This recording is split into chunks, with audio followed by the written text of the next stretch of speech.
Richie, you're very welcome. A special shout as always to my Patreon friends at patreon.com/Jake O'Kane comic. And my apologies, I'm a bit late putting this one up for you, but I had a bit of a late night after a gig in the Ulster Hall last night, which is also responsible for the raspy voice. My apologies. My thanks to all who came. And more apologies are due to those who bought tickets for my Armagh show there last Friday, which unfortunately had to be cancelled due to Storm Eowyn. More on that later. No. Well, it's happened. It's happened. Hold on, have to change hats. Huh? What do you think? Is it me? Do you think that's me? Oh, the Donald's back, and hence the MAGA hat. Though, if you notice, I've stroked out the grit, as I believe, I honestly believe, by the end of Donald's run, they'll be facing with simply remaking America again. Now, it has to be a special shout out to my good friend Tim Cunningham, who now lives in the USA, and I forced him into buying me the hat. I got great satisfaction from the fact that Dr. Tim lectures in a New York university and is a staunch liberal. So buying this hat would have caused him great discomfort. You got to take pleasure where you can find it, haven't you? But what a spectacular return of Trump proved to be. Firstly, it was fitting that the swearing-in ceremony was moved indoors. Now, not because the crowds outside were small. Don't you dare put that about. No way. It was because it was cold. Aye, right. Now, that it took place in the Rotunda was poignant, as that's one of the places the January the 6th insurgents stormed on the day of their ignominy. Now, as I predicted a couple of weeks ago, right after his win, one of Trump's first directives was a blanket pardon for all those he termed hostages, granting them full pardon, meaning their crimes have been washed away with one swipe of the Donald's Sharpie. That Sharpie had a very busy day, as the Donald went to town, cancelling the US membership of the World Health Organization, removing the country from the Paris Climate Agreement, and promising to drill, baby, drill. Even as the Los Angeles still smouldered and Florida experienced a snowstorm. But that's not global warming. Don't worry, it's nonsense. Unlike Trump, who stomped off in a huff and refused to attend the inauguration of Joe Biden, the adults were in attendance for the Trump's inauguration in the shape of past presidents Clinton, Bush, and Obama. Also, there were a phalanx of tech billionaires, including Amazon's Jeff Bezos, Facebook's Mark Zuckerberg, and of course, staunch Trump supporter Elon Musk. Now, Musk's behaviour on the day was, at best, unusual, culminating in an unfortunate salute to the assembled crowds, which was immediately seen as a Nazi salute. Now, I can understand why. But I personally remain unconvinced that was his intention. And when I suggested this online, I was swamped by abuse. For me, one of the greatest dangers of Trumpism is it drags decent people down to his level of argument and division. Trump wins if he forces us into a position where we won't even consider the possibility that Elon Musk's action was in fact innocent. That all he was doing was going from my heart outwards. He has found a multitude of pictures of other politicians and celebrities doing exactly the same gesture. Now, I refuse to jump to conclusions simply because they fit my confirmation bias regarding Trump and those around him. To the left, or liberals, or Democrats, or whatever term you wish to use for those who view Trump as a demagogue, well, we can't lose the common decency which separates us from the ogre now occupying the White House. I had to take his hat off. It's beginning to annoy even me. Do you understand? I'm sorry. Give me a wee second here. That's my hat. That's not my hat. Anyway, indeed, if you can judge a man by the company he keeps, then ogre may be a kind description of the new president. The far right from around the world weighed in, with everyone from Nigel Farage, past Home Secretary Suella Braverman, and ex-actor, now far-right commentator Lawrence Fox arriving from the UK. Did Mr. Trump invite you here? Why is it important for you to be here? Listen, I've got the Make America Great hat again. Okay. Listen, it's an honour to be here, and I'm very grateful for the invitation for the inauguration. You got a direct invitation from Mr. Trump. And I'm very looking much forward to attending the rally tomorrow. But and you're here with Lawrence Fox as well? We happen to be on Did the you same travel flights. together? Would you believe it? Even our own wee Ian Paisley Jr. managed to blag a ticket for the big event. Oh, that wee child just loves banging in their mare miles. There was a free dinner at the end of it. Now that Trump has acted like a magnet for right-wing bigots, I'd make a genuine request. See the ones you have over there? Keep them. Keep them all. But don't, seriously, you can have them. Honestly. We don't want them back. No, you're welcome to them. Now, it isn't surprising that the tech billionaires such as Bezos, Zuckerberg and Musk all threw in $1 million to help pay for Trump's inauguration, as they rightly view that as an investment in their company's futures under the Trump reign. The desire to promote self-interest in the face of the common good will be the epitaph of this administration, along with vacuous promises which will never be realised. To the utter joy of Elon Musk, who again danced around the stage, not exactly normal behaviour, Trump promised to land an American on Mars. This from a man who couldn't even build a wall between the USA and Mexico.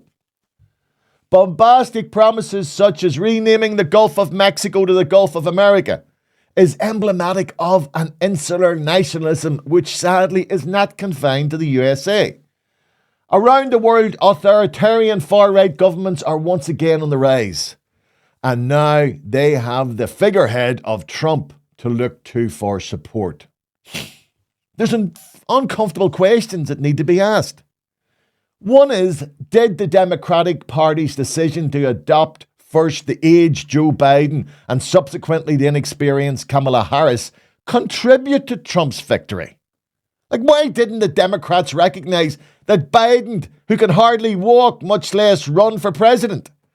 And why weren't proper contingencies put in place with a plausible vice president who could step in if needed? The smug sense of moral and intellectual superiority exhibited by the Democratic Party, was laid bare as they grew ever more detached from the fears and aspirations of ordinary Americans.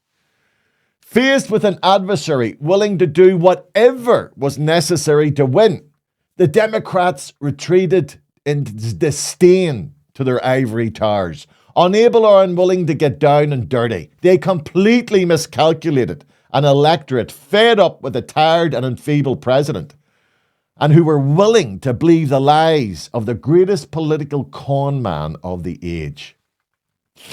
Another nettle must be grasped in the shape of the woke culture, which, obsessed with gender politics, laid the ground for a popular backlash in the shape of Trumpism. As liberals excoriated each other around pronouns, Trump weaponized only two: us and them. He succeeded in reducing complex issues around gender into one sentence: this government will only recognize two genders, male and female. Like it or not, people, while simplistic, that proved popular with the majority of the American people. And unless the Democratic Party returns to real politics, they face decades out of power, while Trump, having corrupted the Republican Party into his party, will, I believe, install his family to reign as a new age of emperors. I know this sounds far-fetched. Ponder this, however. Who would have believed only 10 years ago that a television personality and convicted felon would today sit in the White House as president of the most powerful nation in the world? The Democrats and liberals are now paying the price of forgetting the first principle of politics. You must win. Unless you win, you lose everything, as has happened with Trump, in charge now of both houses and a Supreme Court stacked in his favour. The result is that American women no longer have dominion over their own bodies. Genders again reduced to male and female, and many hard-won freedoms may soon be extinguished. But don't give up hope, people. Hope is not dead, because I predict that the bromance between Trump and Musk will not last. Trump has sacked everybody in his past administration. Some people only lasted days. And do you see when Trump and Musk fall out? Well, the fallout from their fallout will be something to behold. But sadly, that may take some time, which means pain for both America and the rest of the world. We faced a storm of our own, with Ireland's first ever nationwide red weather alert in the shape of Storm Eowyn. Now, the storm seemingly stopped at the border, or at least it did according to Met Ireland map. Surprisingly, this proved wrong, with record winds causing havoc, with even cancelling my show in Armagh last Friday night. Dear me, havoc. Now, I faced another torrent of online abuse after I posted a walk I took up Cave Hill on the day of the storm, with many online curtain twitchers pointing out how irresponsible I'd been and how I could have added to the already overburdened emergency services.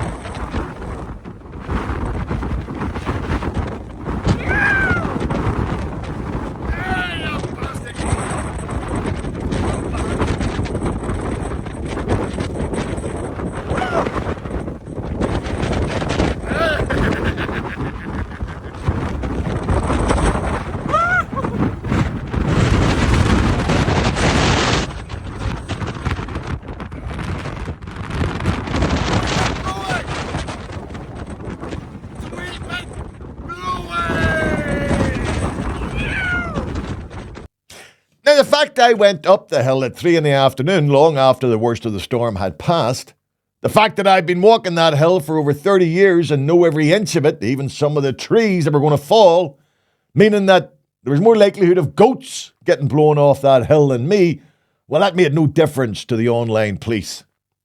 Now, thankfully and luckily, I've never given much weight to ill-informed commentary, pointing out that most of those criticising me would pose a much greater threat to the NHS, as they couldn't be trusted crossing the road unaided.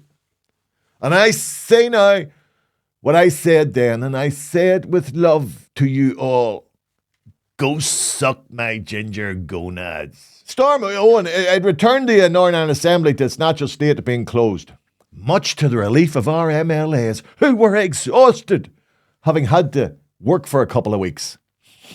Now, the Assembly Speaker, Edwin Poots, he sent the MLAs home with a dressing down regarding their choice of dressing when in the chamber.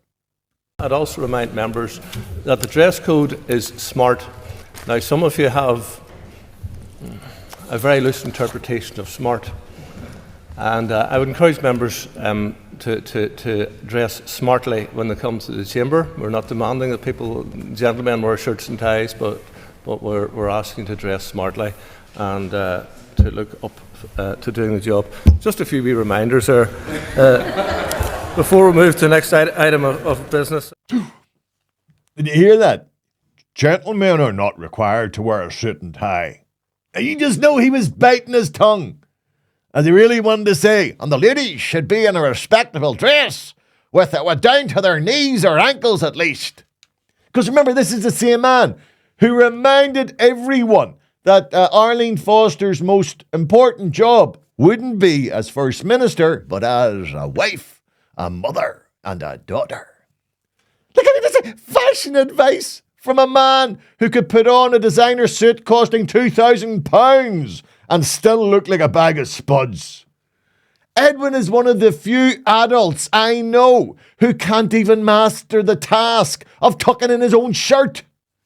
For him to give sartorial advice is akin to Hannibal Lecter offering menu suggestions.